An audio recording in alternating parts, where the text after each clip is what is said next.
I will call the meeting to order at 9:03. And with that, hold on, please. Oh, you can't hear it? Wait, can you hear it now? It's on? Nope. Not on. It's not on. There it Okay, is. there it is. Call the meeting to order at 9:03. I'd like to welcome all of those who came to the local planning agency meeting. I'd like to have a roll call, please. Chairman Vincent, Here. Don Colapetro, Here. Linda Schwartz. Here. Jeff Maturo, Rex Sims, Here. Meg Jacobson, Carolyn Gallagher. She's excused. Okay. Well, we proceed with a review of the ordinance for consistency with the City of Bonita Springs Comprehensive Plan. Audrey, would you read it into the record, please? Yes, thank you.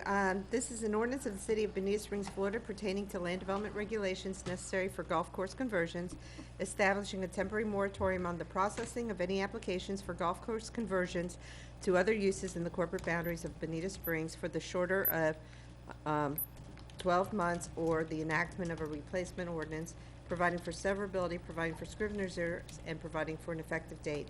City Council will have a second reading of this on December 20th. It was expedited through. It is a moratorium. I know I could put in Rex's words on my sleeve. The comprehensive plan does not address moratoriums. However, the comprehensive plan does address golf courses, and mostly to make sure that when we have new golf course communities, there's certain infrastructure requirements, such as having on-site sewer plants to address irrigation of the plants. Like many communities in Florida, people are looking towards golf course conversions to have, instead of having this open space for golf courses, having people in that area. There are some ordinances, and council heard a presentation from Collier County from the planning department, and it was some of the things that they do is make sure there's additional community outreach when there is these conversions, because it's generally residential and residential. They making sure everything works correctly, as well as the planners would need to make sure all the open space calculation provides us with the appropriate open space consistent with the comprehensive plan. This would be a normal development order procedure through community development, would not be? As far as the conversion, I'm not sure. Right now, the way we have our scheme is to require, when somebody has conventional zoning, they're required to go and have a plan development with a master concept plan, so we're able to determine conditions. We had an administrative appeal on the subject, about a year ago, and was it a year or 2 years? A year, I think it was a year ago, and the discussion was, when you have a golf course, they tend not to be developed like normal lots. You have lovely curves and things like that, so it's kind of like a puzzle piece, and it doesn't necessarily lend itself to conventional zoning.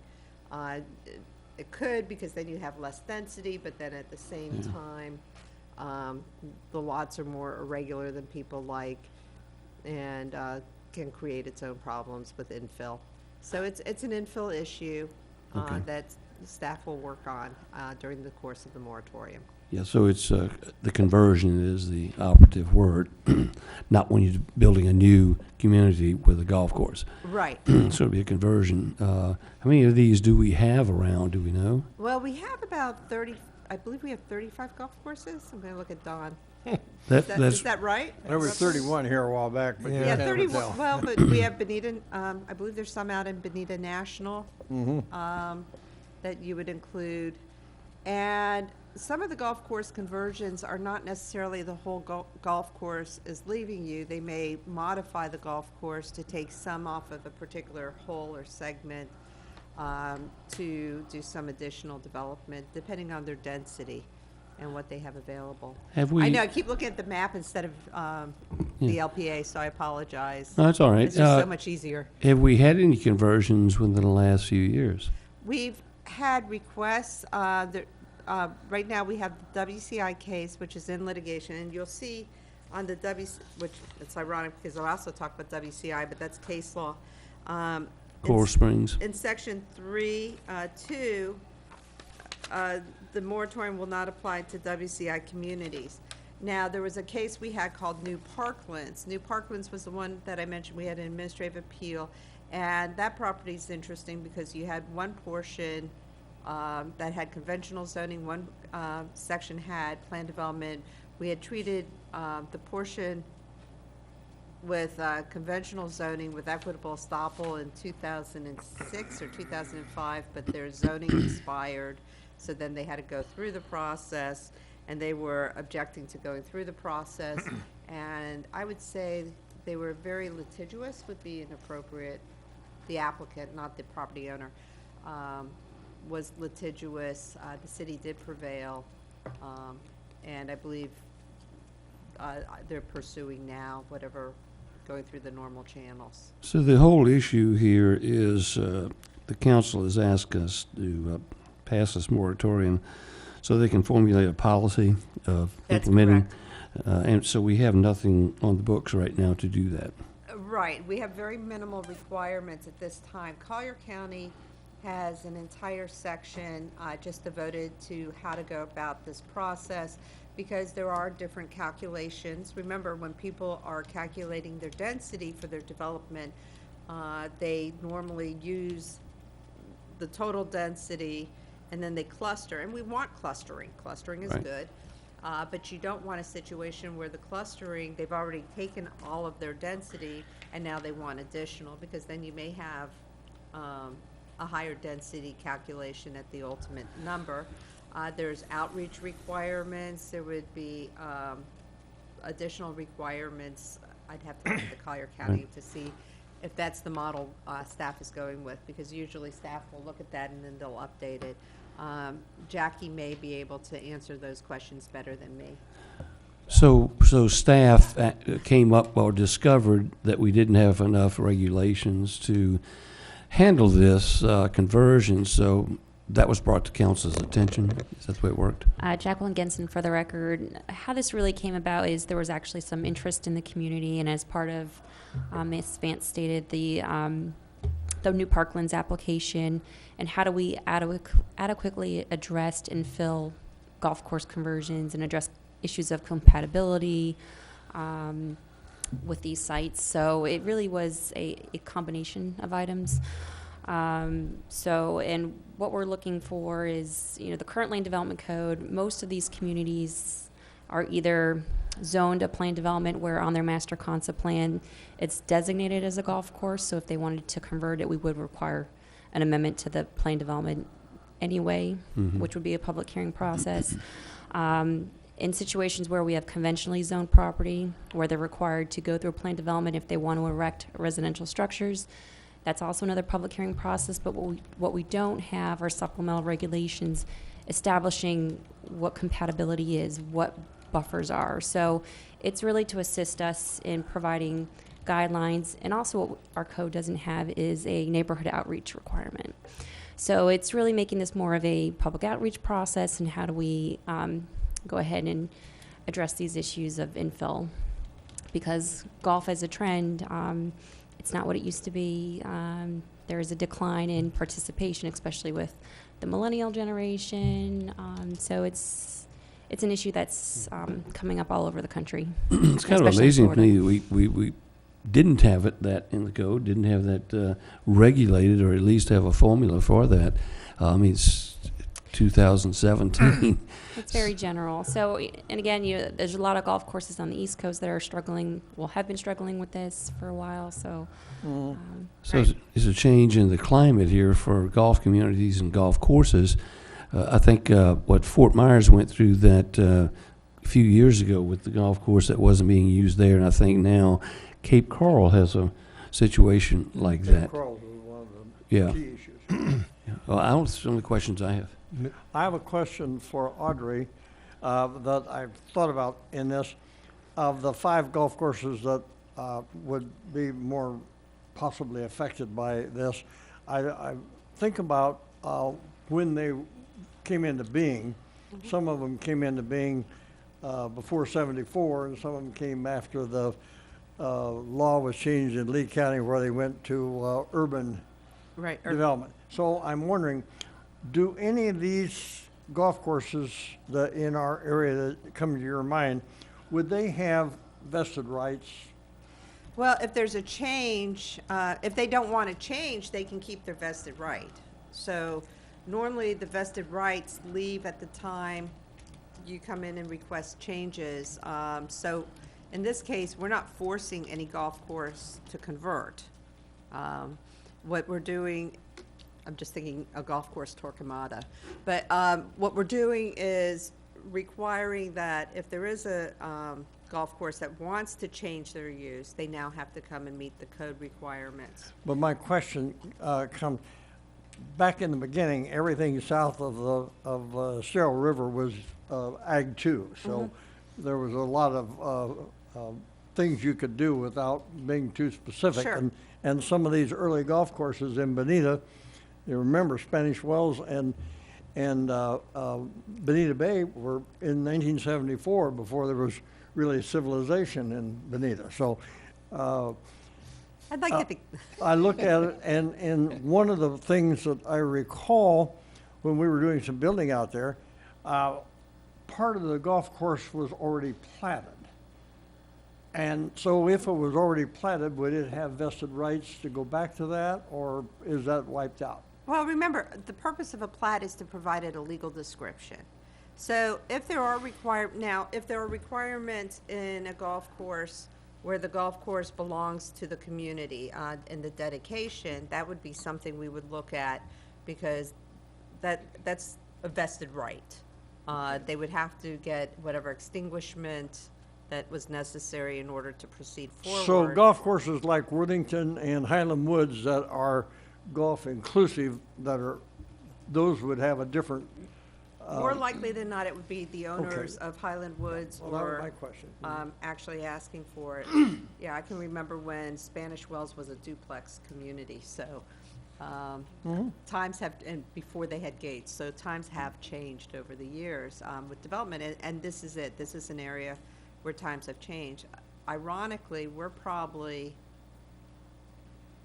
so one of the things we did not do that Lee County did, and Lee County did it after we became a city, so it didn't apply to us, was they permitted golf courses in the DRGR. So you would have a DRGR land, and they couldn't have density, but they had golf courses. Well, what do you think happened? Yeah. You know, They have houses. so- Right, that But was the you've got an inevitable. airport, you've got a university in it, in the DRGR, so, what's another golf course? Well, and that's why they had the university overlay and some other things in that neck of the woods, for those protections. But, so our rules, pretty much on golf courses, other than what we did I believe we did in 2005, we modified that required a PD regardless of the underlying zoning. That was brought to the LPA 12 years ago or so. So Don and Rex, you may remember that. That's back when rocks were soft. Gentlemen, but, this is one of those situations where trying to keep up time as we have an aging population and people are not showing, as Jackie mentioned, people are not showing the same interest. Right. There will be ways to how to address what to do. Well, I with guess golf it's courses. timely then that we I think, sort of set this up. I think it is. Yeah. Any other questions? Just a concern, when I think about this conversion, there's one that very famously failed, and that's Bonita Springs Golf and Country Club. And it failed because the people that lived or bought property on the golf course paid extra for those lots to be on the course. And then when the owner decided that he was going to make more money with condos and tried to wipe that out, they got up in arms and they defeated him, and now the golf course is abandoned. I mean, they mow it on a yearly basis, I guess, but the clubhouse is abandoned and the cart barn just sits there, but they ultimately prevailed. So I wonder, are we setting ourselves up for I don't know, I wouldn't want to call it a lawsuit, but some We've kind of already had the controversy? lawsuit on that property. So we have already addressed the lawsuit, multiple ways. We went through about 3 or 4 different lawsuits and reiterations of lawsuits. So we've had a full amount of litigation on that property. Where does that property stand now? At this point, there is somebody that is interested in redeveloping it. I know that I told them of the public hearings for this. There is no application pending at this time. So, I mean, it is something where they could possibly wait out the time. And if it's something that, my dealings with staff is if it's something that is very similar to what staff is trying to approach,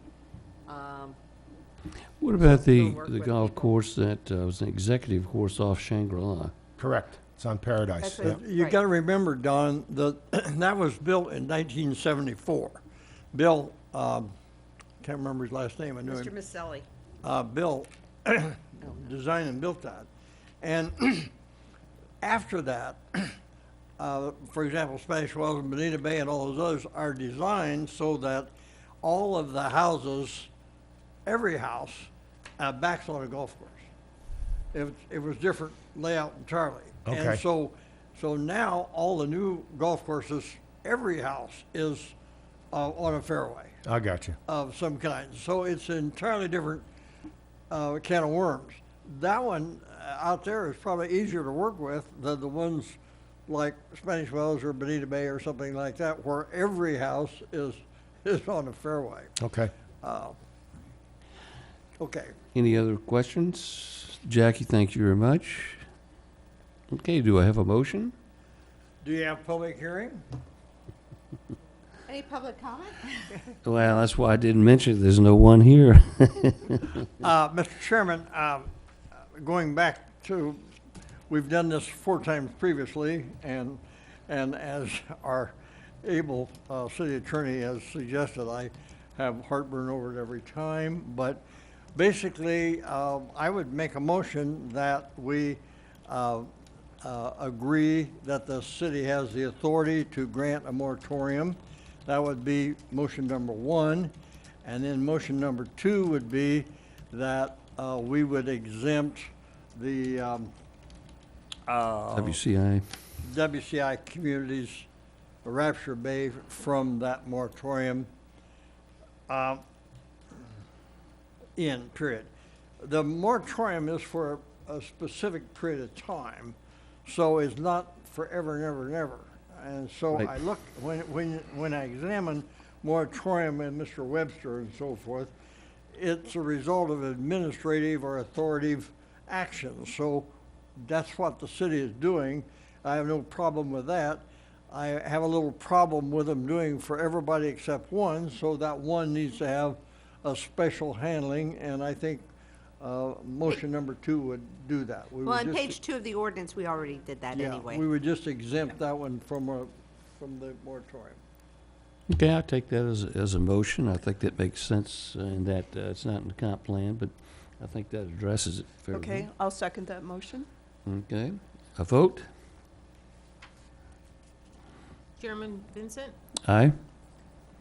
Rick Sims, Aye. Linda Schwartz, Aye. Don Colapetro. Aye. Motion passes. Thank you very much. Okay, let's set our next meeting is Thursday, January 11th. Good date for everyone? Okay, that's good. Let's set that as a date. We have minutes. Yeah, asking about now the approval of the minutes.